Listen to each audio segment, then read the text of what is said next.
Mr. Carr, do you want to say something? Yes, I think everybody received my email yesterday. I just brought you another copy of it.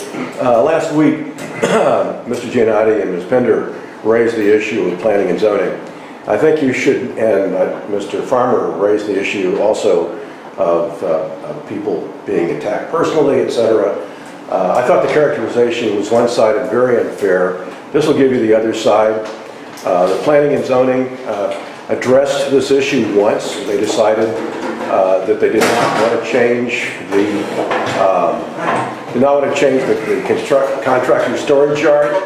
That wasn't good enough for the chairman, so he decided to assign this to somebody to take to the land use office. It comes back with very few changes to it.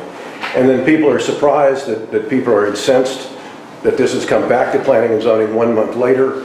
Mr. Neary, who clearly has a role in this, if they do decide to go forward with it, he's basically rendered it null and void by his participation because he clearly has a conflict of interest. Anyone that's been on planning and zoning for any length of time should know that. And these were not, the so-called personal attacks were really from Mr. Neary when people either brought up some of his property or brought up the fact that he should recuse himself. He was very belligerent. You can see the videos. They're really improper.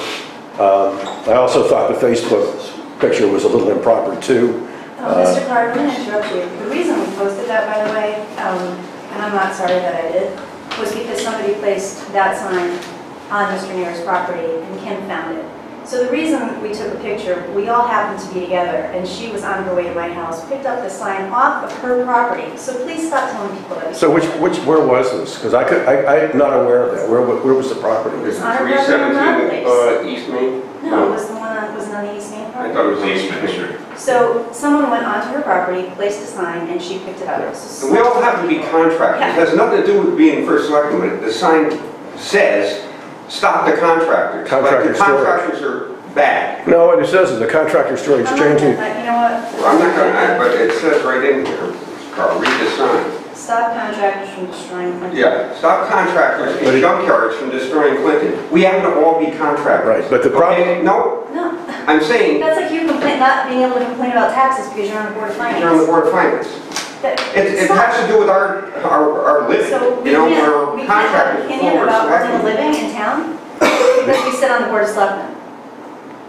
And it's... No, the issue... I have not personally attacked anybody, Kurt. I have actually tried to speak with many people who are against this over the past 8 years, and no one will have a decent conversation with me about it.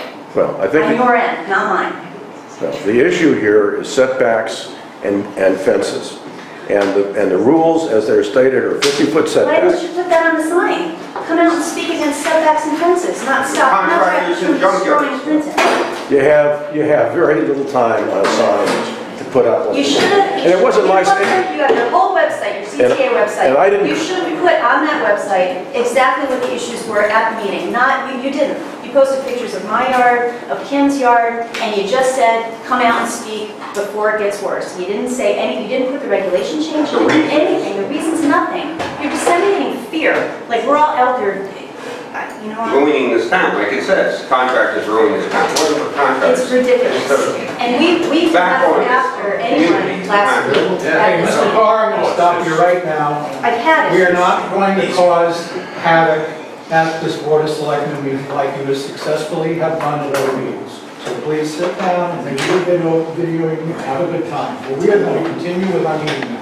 Thank you very much. Thanks for the opportunity to speak. On to Selectmen reports. Mr. Fritz. Nothing new other than, I think the email that was sent yesterday regarding the zoning meeting, I don't believe that information should be attached to the minutes because what was sent and what was discussed is an opinion, and if we let it be attached to the minutes, then it seems like we are actually endorsing that opinion, which I don't agree with. The comment, the editorial comment at the end of that whole email saying that the Board of Selectmen is out of touch and this and that, that's his opinion, that's not the necessarily a fact. Particularly since there are only about 30 or 40 people there, that doesn't represent the entire town, and only about 7 or 8 of them spoke. So typically when people are in favor of something, they don't come out. Or when they don't have a problem with something, they don't come out. So I don't take that as being a overwhelming show of discontent. So. That's all I want to say. I think I've said enough today.